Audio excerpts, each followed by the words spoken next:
Hi everyone, good morning. It's Shannon with J&S King Family Farm. It is Saturday morning. I'm in my grow room and I'm moving some seedlings around. I'm going to start some seeds, so I thought I'd take you along with me.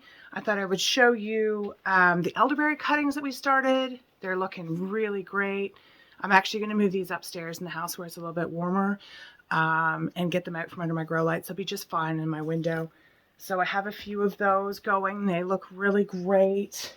I started Status 2 days ago, and I have fabulous germination. So I'm going to put those under my grow lights and get them off the heat, and then I can use the heat mat for other seedlings that I want to get started. So I'm just going to water some of my seedlings, and all I do for my soil blocks is I just flood them with water on the trays, and I'm going to try and tip the camera so you can see what that looks like. It's not the easiest thing. Here we go. So I've got there. So I just try and be really gentle about it. Put the water on the side and flood these trays. They're coming along. We've got some Eryngium coming up, and then this is Craspedia. This is some Italian parsley, which you can see I've actually damaged some of the soil blocks here on that. There we go. So I'm just doing a little bit of shuffling around and starting some seeds. It's just a relaxing Saturday morning. It's not super exciting, but it's just getting into the rhythm of things and starting every day a few things, moving stuff off the heat mat, putting new stuff on, getting things under the grow light, working my way through the list of things that I need to get started for the spring. So here I actually have some other cuttings that I had done in a mason jar of the basil, and I'm actually going to plant it today. And basically you just keep it in the water and change the water every few days until it roots, and then look at this root system. Isn't that fantastic? And that's a whole new basil plant, and I just pinched it off, stuck it in some water, and now I've got 2 new plants. So we're going to pot those up today as well, and do some seed starting in soil blocks, and that's kind of it for today. So here's our tray of celery that's actually under the grow lights, and it's doing really well. I'm really quite happy with it. So I just flood this right in the middle of the tray. Give it a little bit of water, just like that. Oop. And what I'm going to do is I'm just going to nudge that block back in. There we go. And then over here, this is some dianthus that's looking quite good. It's coming along nicely. And this is Sweet Mix, which doesn't require vernalization to bloom, so it's really great for cut flower growers. Over here, we've got this nice tray of coneflower coming along. It's looking quite good. I'm happy with the germination on this because the seeds are a couple years old. And then what else have we got? We've got some, I haven't even got the tray labeled and I know better. These are micro dwarf tomatoes that I picked up from Incredible Seed Company. So we're just letting those come along and see how that goes. And then right back here, this is eucalyptus, and it's a real slow grower here. It's an annual. We're in northwestern New Brunswick, so we grow it as an annual, but it just makes such a great filler. And you can bring this in for the winter in a pot if you want to. I just really enjoy growing it. And then up here, we've got trays of onions, and these are our leeks, and I'm not overly impressed with the germination. Now the seed was a little older. We'll definitely get enough for us to eat, but the onions are looking much better. And then down here, I've got, these are some spider plants that I have separated from the parent plant. This is Bonnie. It's a dwarf, and it's kind of a curly looking spider. And then this is some basil that I did cuttings from, and I rooted it, and I've put it into some pots. And I'm actually going to take this stuff upstairs where it's a little bit warmer and move it out onto my other set of grow lights. So welcome to my fairly messy workspace. I swear every year I'm going to get myself organized. It's going to be neat. It's going to be clean. I'm going to know where everything is. And I'm lying to myself. So Saturday mornings are slow and quiet here, usually in the winter, and it's a really nice change of pace from the summer when I'm doing the farmer's market, and I'm usually out the door. By fall, I'm at the door before daylight just to get to market, packing everything in the truck. Gotta go, set up, super busy. By the time I get home, all I want to do is sleep. So this time of year, I kind of enjoy the slow, quiet pace of just starting seeds and watching things grow. And every year when I start seeds, it is the same awesome feeling. I love it.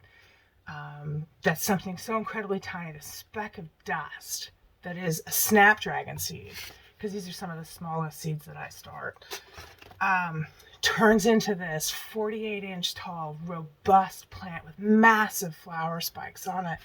And it's just so cool. It blows my mind every year. I love it. And it never gets old. So I'm going to pot up these little basil plants. It's just a little pot here. I've got some recycled potting mix in it. I'm actually gonna, no, those leaves look all right. So, and I mean, it's nothing fancy, guys. I hope you can, I'm like trying to figure out how to set this up so everybody can see what I'm doing, but mostly I'm just chatting today. So we're just gonna stick that in, tuck it in, make sure that the soil is moist but not damp, like not soggy. You don't want it drowning in water. And we try and get it as upright as possible. Tuck it in there. And I mean, basically you've got a new basil plant. This is a really great way to propagate plants. So if you have the opportunity to buy, if you're looking for an inexpensive way to expand your garden, propagating from cuttings is a really great way to do it. And I'll probably do a video on that that's a little more explanatory, but that's it, guys. And I'm just going to use the water that's here from the jar they were in, and that's it. So I'm just going to go put those under my lights. I don't know about you, but I really like pesto, and it uses a stunning amount of basil, so you need a lot of plants to do that. So I'm going to work on some soil blocks here. I don't get super fancy with it. I just use, I've got these. This is probably what I'm going to use today. I think I got a Sharpie in my pocket. Nope, I do have a flashlight though, and a dead battery. I'll find my Sharpie. I don't know who I'm kidding putting gloves on. So I try not to put more than one variety of something on a tray, but I'm going to start some hot pepper seeds today, and most of them I only have 10 seeds for, and in the interest of saving space, and the fact that my soil blocker is 20 blocks, I'm going to put them all on one tray, but I'm going to separate it 10 and 10 and label it so that I know what's what, because when the pepper seeds come up, they all look the same. So I've got my soil blocking mix here, and I just keep working away from the same batch. I've got a lot in this bucket, so it's hard to really get down into it to fill the blocker. I don't usually fill it this way, but I'm going to fill up a bunch of trays, and then we're going to start some seedlings. So we're in northwestern New Brunswick. Our frost date is about the 20th of May. And hot peppers don't like the cold, so I don't usually like to start them too early, and I'm probably not going to put these guys out until June, but I like a good sized plant when I do it. Now I'm also going to sell some of these, so which is why I'm starting so early. The soil blocking mix is too dry. It's been sitting here, so we're very high tech. We have an unfinished bathroom down here, and I took the shower lines and I put a shark bite tap on it, and now I have a hose in my basement. So I'm just going to add a bit of water. Not too much, but a bit. So if you have that option, it's a great option. Rather than a watering can all the time, you have to lug up and down the stairs. It's worked really well for me. So, and then I have this, this is a Japanese planting knife. It's serrated on one side. It's kind of knife-like on the other. It's great for planting bulbs. I plant in a lot of landscape fabric, and so this is really great for like digging in and pulling the soil aside and putting your transplants in. Your fingers, when you plant as many seedlings as I do, your fingers get a little tired of pulling that soil aside. So it's nice to have that knife to do the work for you. And I'll link that down below. I think I bought that on Amazon, so I'll link it down below. It wasn't particularly expensive. I'm probably saying it wrong. I think they call it a Hori knife. And I'm saying that wrong. I know I am. But anyways, that's what it looks like to me. So let's try this again. If it's too dry, sometimes it doesn't come out of the soil blocker well. There we go. That's better. There's 20 blocks. And it's really important to label everything because you're not going to remember what it is. I know I don't. I have a very short memory. The other thing I like this knife for is scraping off the excess. See, that's not well filled though. That's why I like to be able to push down into this. I've got way too much soil mix in here. I was getting ambitious. So knowing that I was going to start an awful lot of seeds today. So you don't have to use soil blocks. You can absolutely use the cell packs, like the 6 cell packs. I think I've got some under the table here because I do sell stuff in the 6-pack. You can absolutely use these. If you've got 4-inch pots, use them. Just put more seedlings in it. I mean, you don't have to use soil blocks. I love the space saving for me. It works out really well for me. And I will bump these up. Peppers and tomatoes I will bump up into a 2-inch block, and I'll show you when I get around to doing that, what that looks like. But it's super easy to pot these up into that 2-inch block. And again, they still, even in a 2-inch block, just take up so much less space than they would if they were in a 4-inch pot. And it's a method that's worked really well for me. I read about it first in Eliot Coleman's book, The New Organic Grower. And then as I became a flower farmer, I mean, who doesn't like making mud pies? That's what it is. As I became a flower farmer, I found Lisa Mason Ziegler from the Gardener's Workshop. And she was soil blocking. And she kind of took the mystery out of it for me. And she's really great for that. If you're a new grower, she's got some great programs there. I have taken her flower farming course, and I highly recommend it if you're a new grower. Just gonna, there, that's a little better. See, usually I can push right down into the bottom of the tray, and it makes a big difference on the soil blocks and how well compressed they are. So there we go. Those look great. So, but I mean, this is just a little meat tray. Not much comes on one of these, like a pound of ground beef maybe. But I got 20 plants. I can start on that. 80, well, let's start with 100 blocks and see where we're at for our hot peppers. It's probably enough. And I gotta find my Sharpie, because I need to label these. I'm not super organized this morning. I wasn't going to make a video, and then I thought, well, maybe you'd find this interesting. We'll just have a quiet morning starting some seeds.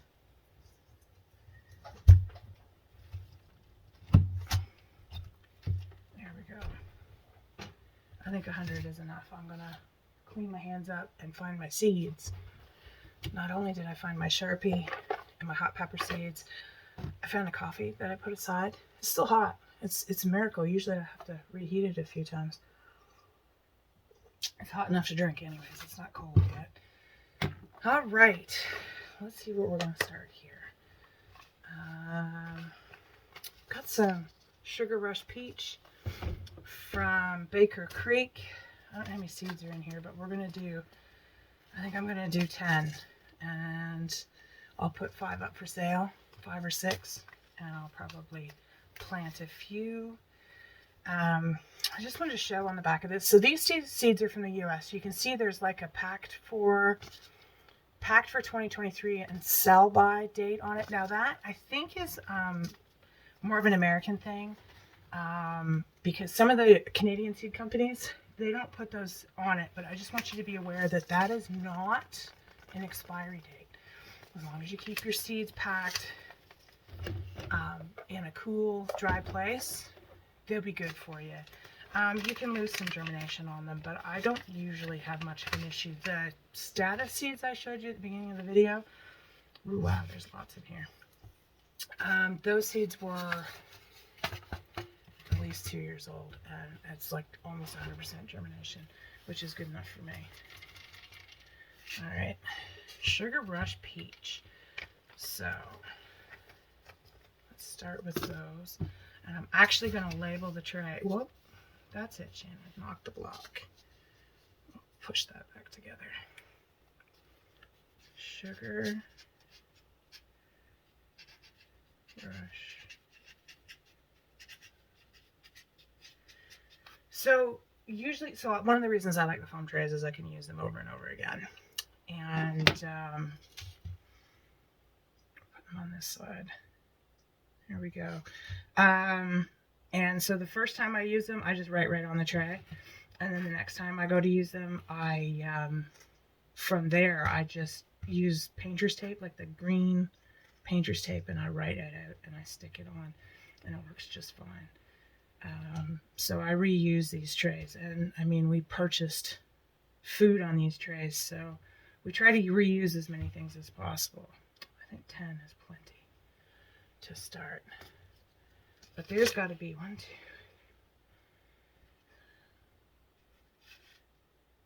There had to be at least 30 seeds in here total. I mean, if you're a home grower, you probably don't need 30 seeds.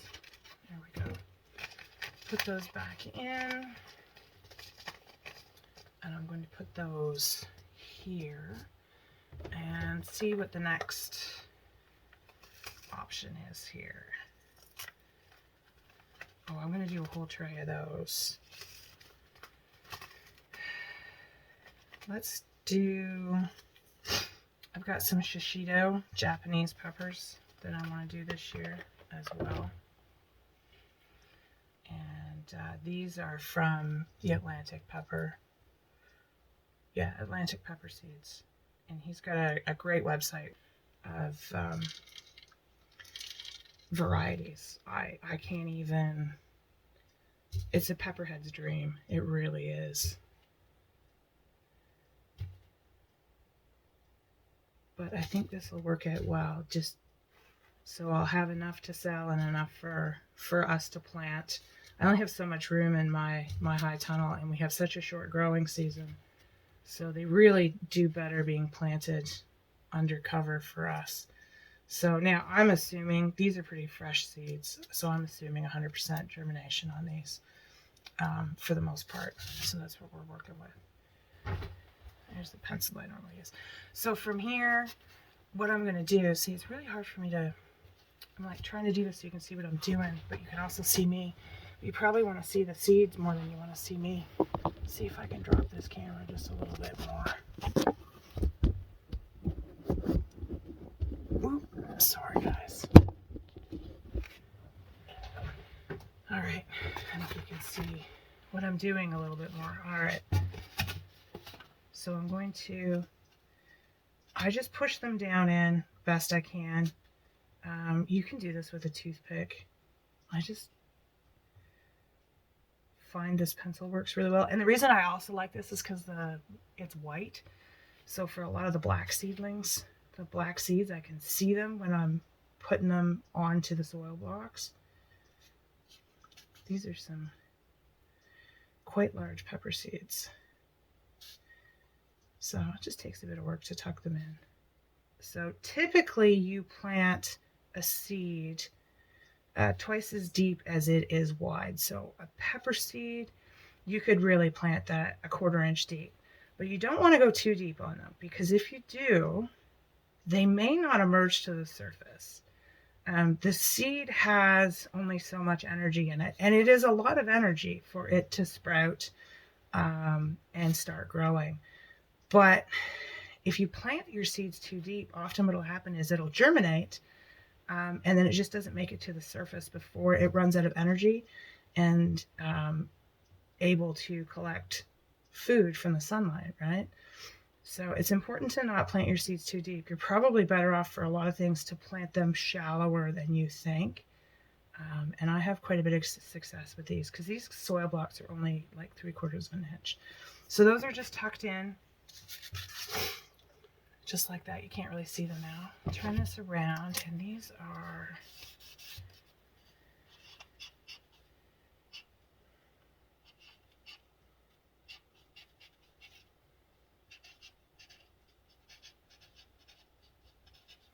and today is the 4th of March. I like to date the stuff too, so I know how fast it's germinating.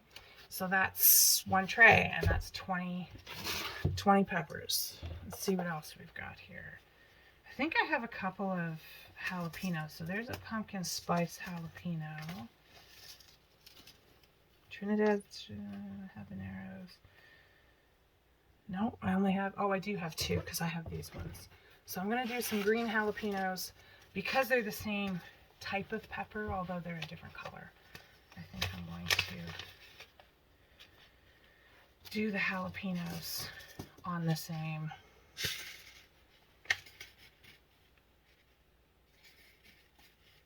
Actually, I'm going to do a whole tray of jalapenos of just the green, because these are just so popular. I sell so many jalapenos. It's what everybody wants in the summer for making their salsa. And when you're selling peppers, it's really important to grow things people like, not necessarily what you like. So while I enjoy interesting varieties and things that are different color, like growing a pumpkin spice jalapeno, which is orange in color, my customers, for the most part, a jalapeno is supposed to be green, and that's what they want. So it becomes much harder to sell something that is a novelty. So I'm trying to resist the urge to start all the things when it comes to the hot peppers, because there's a select few people that really like the interesting stuff.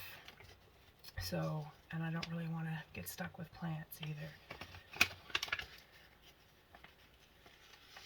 I think these were tested for 2022. I planted these last year as well, and great germination on them. So we're just going to tuck them in.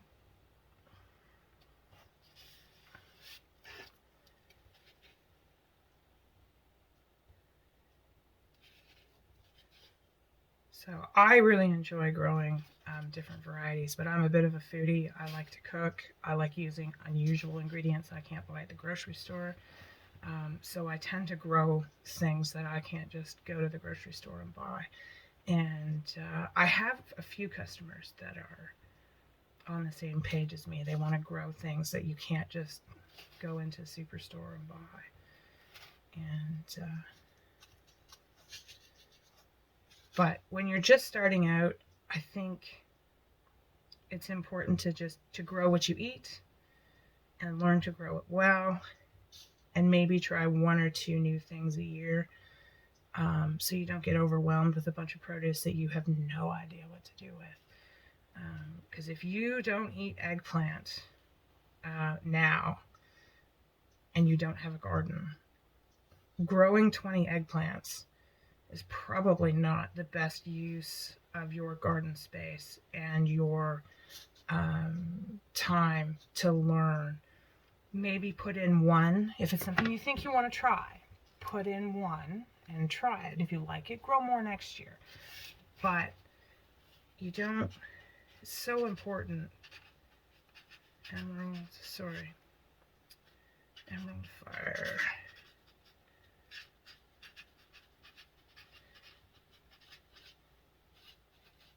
It's so important to grow what you eat and learn to grow it well. and not waste your time and your resources that may be very limited when you first start, because gardening isn't always the cheapest experience. It can be. It doesn't have to be this ridiculously expensive endeavor. You can really get started quite simply. And if you take the time and learn to grow things that you buy consistently, like lettuce and tomatoes and cucumbers, and you grow those really well, and you take that off your food budget, because you get a lot more food out of a cucumber plant for the money than you're going to get right at the grocery store for the same money. But you can use that money to build your garden for next year. I don't think it's beneficial to you to go into debt to build a garden. I don't think it's beneficial for you to overwhelm yourself with a massive garden. At the end of the day, if you've never gardened before and you're not sure you're going to like it, just having this massive garden to take care of that just gets overrun with weeds is just so discouraging. I mean, it's frustrating for me, and I deal with it every year. And sometimes I just give up on the bed. And there's a couple of videos from last year where I just gave up on the bed, and I put a cover over it and said, nope, we're not planting it this year. And I prepped them in the fall for planting for the upcoming season. So don't overwhelm yourself with too much going on. So those were some Trinidad scorpions.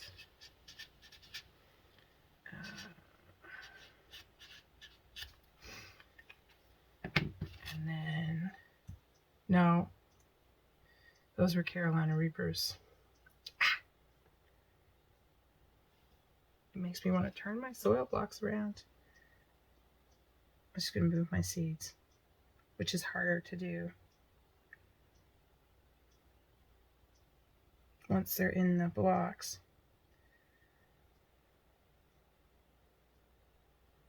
See, even when you're labeling them, you get it done backwards. But it's really important for me when I'm selling my plants to make sure I've got them labeled correctly, because you want your customers to be getting what they think they're getting. And if they're not into super spicy peppers and they end up with a plant that is growing something like a Carolina Reaper and they were hoping for a jalapeno, I mean, they all look the same as a pepper plant before they have fruit on them, right?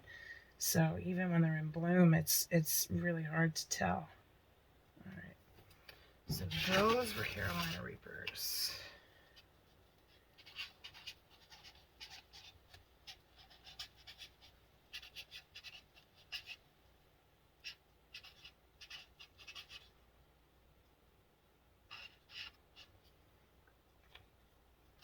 I'll try that again.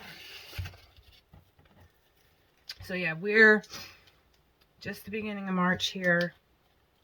It's time to start peppers. It's really not time for me to be starting tomatoes. I started those micro tomatoes as an experiment, knowing that they're only ever going to need a 1-gallon pot, right? They're never going to be this massive tomato plant. So I was okay with starting those. And I've never actually started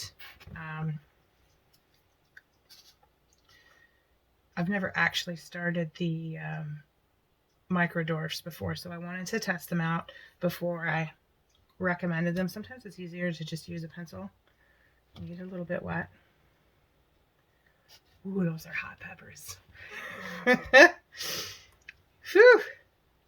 Just that little bit on the pencil. She's got some spice. There we go. So yeah, definitely spicy peppers. And when you're cooking with spicy peppers, if you want to lower the heat, of course, you remove the white membrane and the seeds, and that lowers the spice factor. So that's why the seeds are really spicy. But yeah, I tend to use a pencil a lot. I mean, you can just dip it in water, but it's easier to just lick and pick it up. I don't usually use a foam tray when I'm using really tiny seeds because of the static electricity, so I use a little foil tart pan, and it works really well. So you can also get, I think they use them in like laboratories. They use these they're really small foil pans, but the reason they use them is because they're static free, and sometimes static is your enemy when you're trying to pick up seeds. All right, so that is that. Another tray here. We'll do some pumpkin spice jalapeno. See, now these were packed for 2022 and they had to be sold by 2022. These were recommended by Jess on Roots and Refuge Farm, and I thought I'd give them a go because, again, I like the unusual. And sometimes it's nice to have something of a different color. I think if I'm making a salsa, having that orange color might be nice. So I'm going to do this the way I normally do it because it's faster than trying to pick things up. Whoops, lost it. So I can still feel that pepper tingling away on my tongue. I think that Trinidad Scorpion is going to be too spicy for me. Whew, that is something else. I should know better, but anyways. All right, pumpkin spice jalapeno.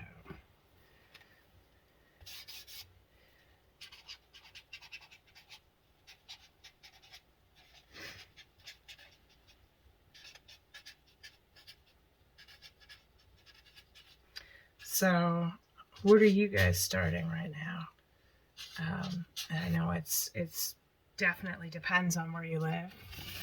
Our frost dates again are the end of May, so we're just starting peppers. Tomato. Whoa.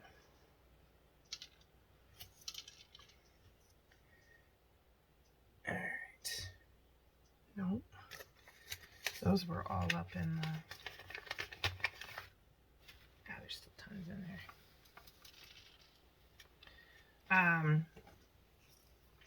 Still too early for tomatoes.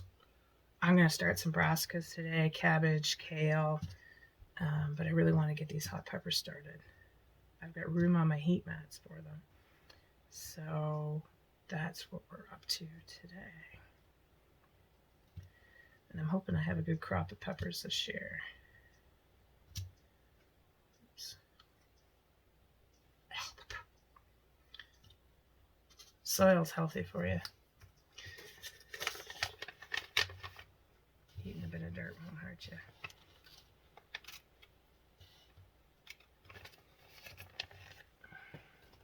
So this one's called Datil. And it was a free seed this year from Baker Creek. Blazing hot, blunt little 3.5 fruits, which is probably too hot for me. But someone might find them kind of interesting if they're really into peppers. So we're going to give them a try. And sometimes these kind of peppers look really cool on the farm stand when you've got a nice mix of hot peppers, and you hit on the right customer. I like to have some things that are a little on the more unusual side for people who like to experiment with their cooking.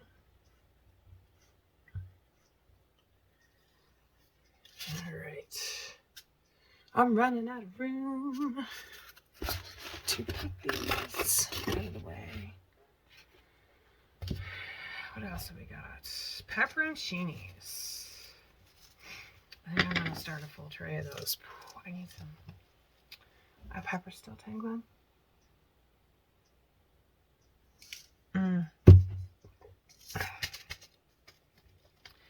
These are my favorite. I put these on pizza. Mississippi pot roast is what you make. You make with these as well. You need to pickle them first when you're doing Mississippi pot roast.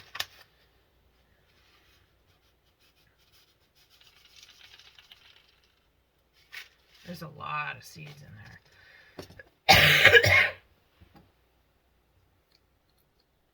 I'm still fighting with an upper respiratory issue that has been going on for about a year, and we're still trying to figure out what's going on. So if you hear me coughing, I'm sorry. I don't even know if I'm contagious anymore, if I'm just have a bit of a chronic thing going on.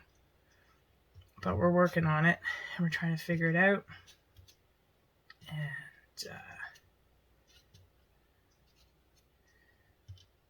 there we go. It's so fun right now, too. I love spraying. You get on all the YouTube channels right now and other social media, and you're seeing lots of little babies being born. It's lambing season, particularly in the UK, where it's a little bit warmer here than here. People, even in Nova Scotia, Accidental Homestead, I think it is, they had a goat kid last night, and they're working to get mama to take that kid on. Sometimes new mamas aren't good mamas. So when you have livestock, you have to be prepared to bring animals inside, or keep them warm and bottle feed them. So we don't have any livestock like that at this point. But I do have chickens, and they end up being brooded right in my dining room. And no, they don't stink. They don't have to. You keep them clean, and they're cute, and the kids love them. And so I have a 4-year-old and a 6-year-old, and they're really quite good about feeding the chicks and making sure they have water. And it's a good little project for them. So I just kind of keep an eye on it, but I let the kids mostly do all the chick care. And it gets them interested in the farm, and it gets them interested in the cycle of life here on the farm. My kids are well aware that we eat our livestock, that when I bring in meat birds and I raise them out, that in 8 weeks they're chicken stew.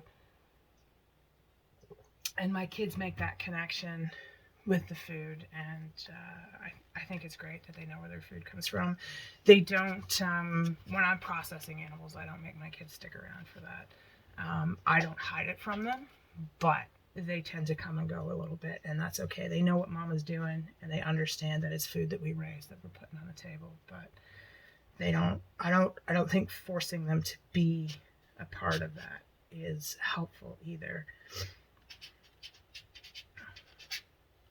There's certainly lots of stories of traumatized adults. Pepperons, Sheeny, that were forced to be a part of the processing when they were young, and so they don't want to have anything to do with it now, or they're very uncomfortable with it, and I fully understand why. So, like I said, I don't hide it from the kids, but I don't force them to participate in it either. So, but I don't hide where their food comes from. So what have I got left? Ooh, I've got 2 kinds of peppers left. So I need 1 more set of soil blocks here. All right. And that'll be it for our hot peppers this year. I don't start a lot of sweet peppers. They're not something I use a lot of. So, well, I do, but I tend to buy in the plants for that. They do better for me, and I like to grow things that you can't necessarily get everywhere. So that's one of the reasons I do it that way. I'm hoping in a couple of years to have a full-size greenhouse where I can start all the things. But I am trying to not get in over my head as well, and that is why I give that advice to others, because it's so easy to just, go out and spend a whole lot of money and just do way too much all at once. And I think you get buried in the work and you forget why you started doing it in the first place. And I mean, for us, the reason we got into this, I mean, for me, so I'm a retired long haul trucker. I worked until I was 34 weeks pregnant with my first child coming home from Texas. That was a it was a long drive home. And I had grown up growing some food, but I wanted my kids to have good food. You know, I was a first time parent and I wanted the very, very best. And I knew that the quality of food that was available at the stores was not particularly great. And as a trucker, the food at truck stops was horrendous. And near the end of my career, it was getting worse and worse. They were pulling restaurants that had a salad bar, you know, where you could eat actual healthy food, and they were pulling that in favor of fast food. And I mean, they're doing that because there's more money in fast food than a salad bar. But so I wanted my kids to have good food. I wanted us to eat good food. And I knew that it was also the frugal thing to do was to grow our own food. And because I like to cook, I really struggled when I moved to this part of the country. Down in Fredericton, it's not quite so bad. But up here, it's like meat and potatoes, potatoes and meat, and that's all that's available. And it's kind of boring. Abenaki. So, yeah, I wanted to grow food, and then, you know, I started selling some jams and stuff, and then people wanted to know if I sold, you know, the produce to make jams and pickles and things, and it just kind of snowballed into this farm that I wasn't really quite prepared for. But since 2020, we have seen a real surge and an interest to grow and an interest to prepare and to have high quality food and feed their families well. And I did it again. I labeled the wrong side. That's what happens when I get talking.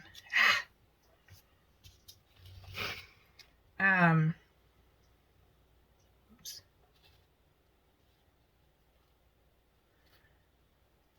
So once they're in the soil, they're harder to pick up.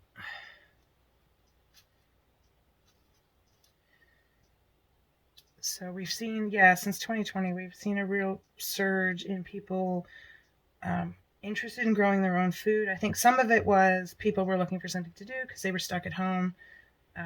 Other people were scared. They, you know, the shelves just emptied. Here, certainly in our area. Now, I was comfortable with the food we had in our pantry, but I know lots of people, they don't grow their food, nor do they have the skill to grow their food. And I mean, this is a learning process. It's not something you do overnight. You just grow all your food all of a sudden. So I always recommend, you know, growing something is better than growing nothing, and it's always best to start sooner rather than later, because there's a real learning curve. And even then, you know, you can lose your crop and there's nothing you can do about it. So, you know, you want to, as we like to say, make hay when the sun shines. But we saw lots of people, they were scared, and they no longer trust the supply chain.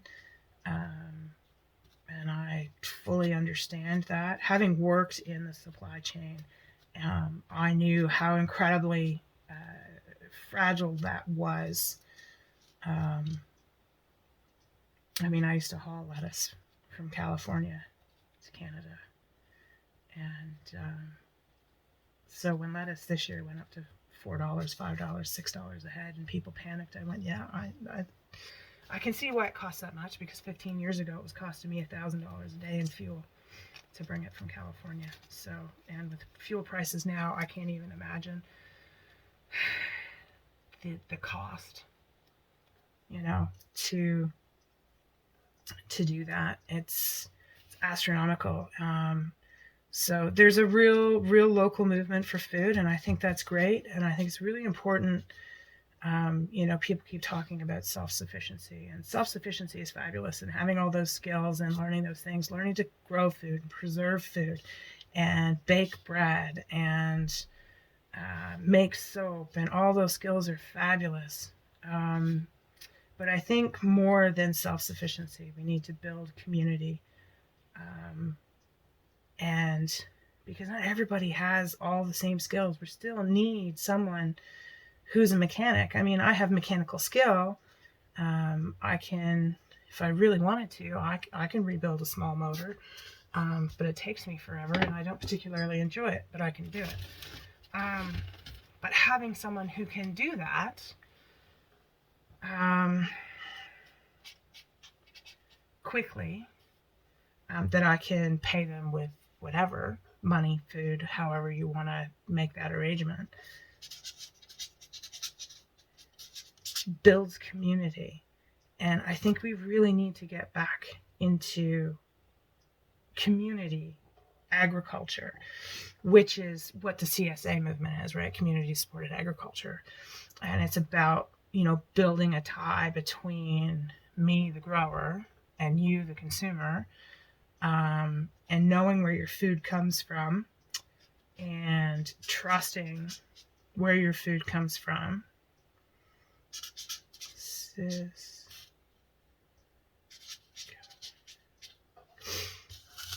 And I think that's really important. So, it's wonderful to talk about self-sufficiency, but I really think we need community sufficiency, where we all work together for the same goal and have a vibrant community. And we shorten the distance that our food travels and our needs come from. And it's a simpler life. It's not an easy life. I wouldn't pretend that for anybody, but it's a simpler life. All right, that's all the hot peppers, man. So I'm just gonna tuck all these back in here before we lose them, because I will lose them. So that's 120 pepper plants started. That's a lot of pepper plants. So I'm gonna start, I think, a tray of kale. What do I want to put? How many kale plants do I need?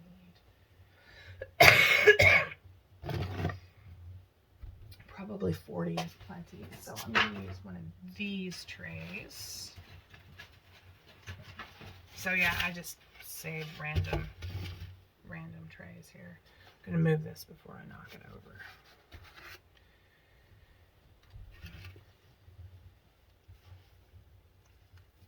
There we go. So yeah, it's time here to get kale and cabbage started, so I'm going to do some of that today. If I put the kale seeds on the heat, they'll pop in 2 days, maybe. The status that I started germinated in 24 hours, which was fantastic. It's such a great example of, the benefit of using a heat mat, or just that little extra bit of heat. It's really important when you're starting seedlings to understand that they have soil requirements that they like. And so when you start seeing things pop in the ground outside, you get volunteer plants, because we always get volunteers, right? It's important to notice that, and when those plants start appearing, what I think of is it's time to be planting those out. So if I see a tomato plant germinating in the field on its own as a volunteer, that's when I want to plant out my tomato plants, because it's the right time to do it, because they naturally are growing at that time all on their own without any added anything from me. And so I kind of keep a record of that, and then I use that with my frost dates to decide when to start my seedlings. So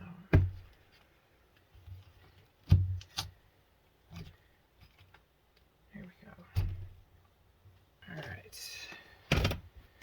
So I've grown a couple of different varieties of kale. My favorite for here is winter boar. It's this one. I picked up one last year because my seedlings, so I got really sick last spring and I lost all my seedlings, so I had to buy seedlings.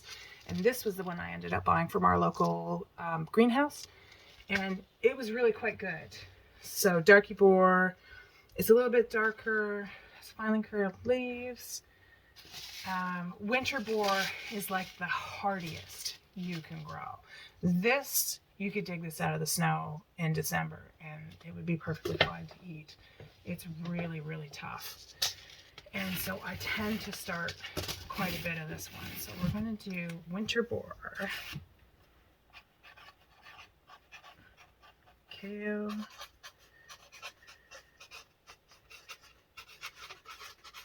Now this is a hybrid, I'm pretty sure. Yeah, it's a hybrid. I don't have a problem with the hybrid. Today, I'm gonna put the date on it. All right, I don't have a problem with hybrids. GMO seeds are not available to the public, so just because it's a hybrid doesn't make it a bad thing. The issue with it is if I save this seed, it won't breed true. So that's the real issue with that. And this one is also an F1 hybrid. So if I save the seeds from either one of these, they're not going to breed true. And that's okay. I mean, I don't mind. How many? 250 seeds. What was I thinking? I had no idea what I was thinking. I'm going to start 40. I think we'll call it good. Kale is one of those things I have a really hard time selling at market. I wish it sold better, but it doesn't. Because it's just so good and it freezes so well. What did I do with my pencil? There it is. So this is why I like a white pencil. I'll show you these seeds.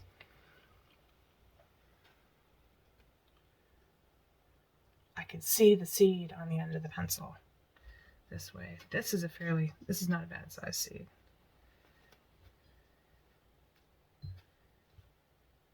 So let me just puttering away today, starting some seeds, get things done, and I'll do a little more tomorrow. And it's such a relaxing thing for me to start seeds. It's methodical. I have a list of things to get going. That's on my grow calendar behind me on the wall. You can just kind of see it right there. And I try to stick to that because pushing the season is just it's not worth it for me. I don't have a heated greenhouse, so I just don't have anywhere to go with this stuff once it outgrows my lights. So we try not to push things too much. Now I do have a covered deck outside, and I think I'm going to do some sort of something out there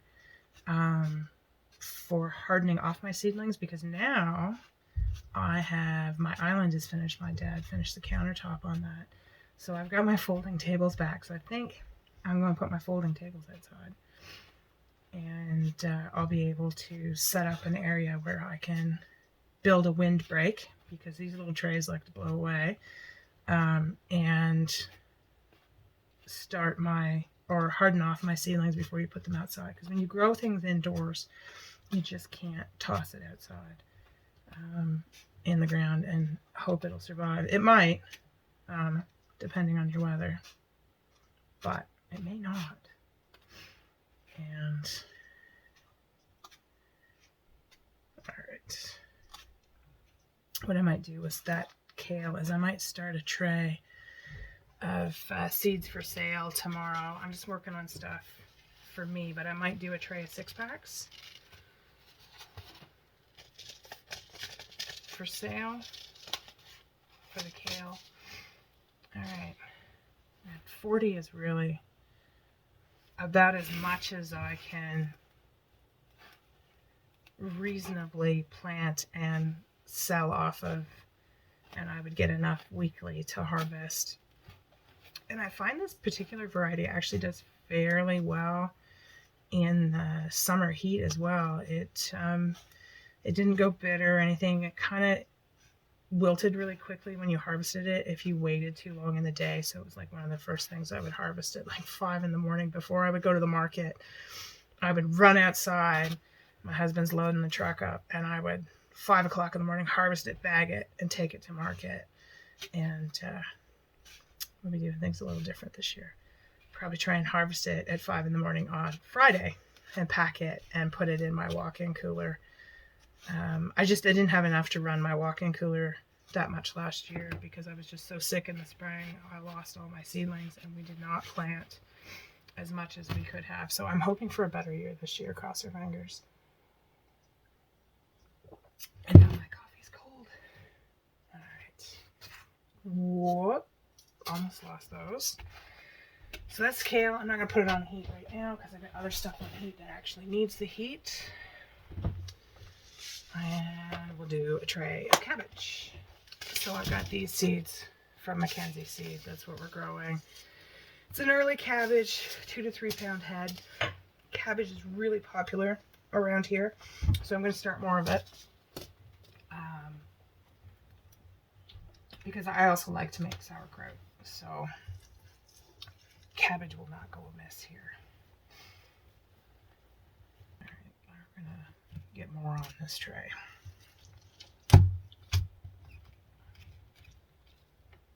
And I do have some videos from last year on how to make the mix.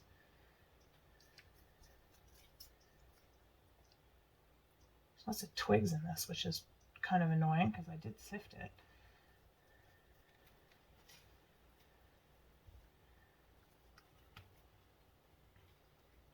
It's amazing just how many plants you can get in such a small space. The kids really like this. Their hands aren't quite strong enough for making soil blocks, but one day. Usually what I do is I'll make the big blocks, the 2-inch blocks, and I'll let them start the squash and stuff because they enjoy that. And squash seeds are nice and big so they can handle them without too much trouble. So these seeds are they're small.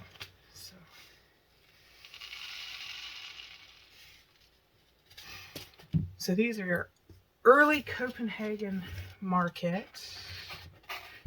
Find my pencil again. Here we go.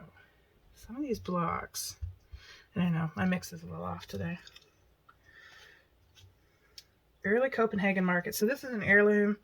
If you let this go to bolt and to go to seed, then you could save the seeds from this. This is not a storage cabbage. This is not a long-term cabbage that you would put up in your root cellar for the winter. But it's a good market cabbage. It makes great sauerkraut. So I recommend it if you're looking for an early season cabbage. And around here, people make a boiled dinner. It's like a New England boiled dinner. And that's like all the rage in July, of all things. I don't know why anybody wants to eat a boiled dinner in July, but they do. It's tradition here. And they put carrots and cabbage and peas and yellow beans, which is just weird. But anyways, they like it. It's popular. I like a New England boiled dinner, but I like that in like January. So when it's cold out, I just want to eat salad and sandwiches in the summer when it's stinking hot. And I've been working in the fields all day. Whoops, I lost that one. Let's see if I can pick it back up. There we go.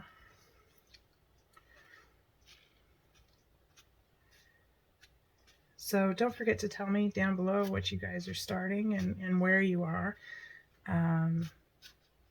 It's interesting. I was talking the other day. I made a video and I talked about your frostates and your growing zone have really nothing to do with each other. And then I was on my flower farming group and someone posted that they were in 9B and there was snow everywhere. And that's because they were, I think, at about 1,300 feet in the Sierra Nevada, which is very different climate from 9B in Florida, which on the same day was like 80 degrees. And so it really reinforces the idea that your frost dates and your growing zone are not the same thing. So knowing your frost date, and don't forget, you can Google your postal code, zip code, and frost date, and Google will pop that information up for you. And so knowing your frost dates for when you're starting seeds is just so incredibly important. Oops, getting a little too overzealous here. Whoops. Now I don't really want them growing in between the blocks. It's not helpful. So, I mean, you can just see how, 9B at elevation is just an entirely different growing climate than 9B in Florida. And so it really doesn't have anything to do with your frost dates. It certainly doesn't have anything to do with the amount of humidity, because the Sierra Nevada, it's a very dry climate. It's like desert. It's high desert. And I've been there when I was a trucker, and it's a very different climate from being in South Florida, where you step out of the truck and you get hit in the face with a wet towel because the humidity is just so cloyingly strong. It's awful. I will take my winter over that humidity. I can't do it. Good on you if you can live in that. I can't do it. I do not function well in the humidity. I really struggled with it when I was trucking. I'd go down there and it was just terrible. So, but knowing your frost dates is just so very important, and it will make a huge difference on starting seeds and your success. That one just got completely buried. And your success in growing. It'll make such a huge difference for you. So please, take the time. There you go. 80 cabbages, just like that. And there's probably, what does it say is in here? It doesn't even tell you how many seeds are in here. But, I mean, I just started 80. And if I dump it, I'm going to dump them all out so you can see how many more. I could probably do two more trays with that. So as a home grower, for $1.89, that's a lot of food. I think the Mackenzie seeds have gone up in price this year. They might be a little more expensive, but even if they're $2, at the price of cabbage, which is running about 75 cents a pound here, it's a lot of food for a few bucks, and I think it's worth it. Cabbages are not particularly hard to grow. They do have some pest issues, which are easily dealt with either row cover or BTK, which is a spray, not the serial killer. It's a spray used for, it kills worms and caterpillars. And cabbage moth is this little white moth that floats around. And if you see it, it is time to start spraying your cabbages with the BTK, because it is laying eggs and they will decimate your brassicas, which is the cabbage, the broccoli, the cauliflower, your Brussels sprouts, all of that. It will completely decimate your crop in a couple weeks and be garbage.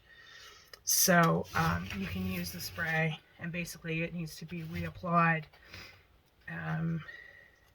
every time it rains or every 2 weeks, whichever, which is also one of the reasons why I recommend bottom watering, because when you're using things like BTK or diatomaceous earth, once they're wet, they're no longer useful. So, but the BTK, what it does is it kills the caterpillars as they munch on your cabbages, and it breaks their life cycle so they don't become moths and lay more eggs, because they have a fairly short life cycle. So now if you really don't want to use a spray, and I understand, although BTK is a natural bacteria found in the soil, and it is useful in certified organic crops. So, I mean, as far as I know, you could drink the stuff. I mean, I wouldn't recommend it, but it ain't gonna kill you. So, I need to label this. before I forget what it is, you can definitely use row cover, but row cover, neither the row cover or the spray are really foolproof. You can always get a little bit of damage, but you can also look into planting trap crops, work really well, to convince them to go somewhere else and eat off of that, and then plant the stuff you want at a later date, and you tend to not deal with as much pest damage that way. So now I'm only starting 80 cabbages today, and probably in 2 weeks I will start another 80. And the reason being is that I want to stagger the harvest, which for me as a commercial grower is really, really important, because I don't want to have all my crop come in all at once. I want to be able to trickle it out at the market every week, right? And so I need to stagger it, and we call that succession planting. And it's also useful for home growers because when you succession plant, you don't end up with all your harvest all at once, which can be really daunting when it comes to food preservation. I mean, if you've got 80 cabbages all at once and you need to make sauerkraut, and you're a working family, and we all are, and we're busy, and we got kids, and we got things going on, working your way through a few at a time as it comes in is beneficial. Now, of course, that's where your frost days come in. This particular cabbage is ready in 65 to 70 days. So you don't want to plant this when you don't have enough growing season left for it to be. I can probably do about 3 good successions of this and have cabbage through the summer. So I'll do these, and then I'll probably wait. I may even wait a month, 3 weeks to 4 weeks before I start another round of them, and they'll go out at different times. So when I'm pulling things out of the garden, I have room to put these in as well, because I only have so much space to work with as well. And so succession planting lets you use your space up more efficiently than planting everything all at once, and it all comes in at once, and that's it. Trickling things kind of spreads the labor out, which is really important. So I think that's it for now. I have a couple of errands I have to do today, and so thank you for joining me today while we did some seed starting, and hopefully you learned a little bit of something. If you've got some questions, please put them down below. I'm happy to answer them. And it also gives me ideas for doing other videos, because I feel like if one person is asking this question, other people want to know the answer. There's more than one person that needs this information. So don't forget to put those questions down there. I'll do my best to answer them. Don't forget to like, subscribe, and share, and we'll see you here next time on the farm.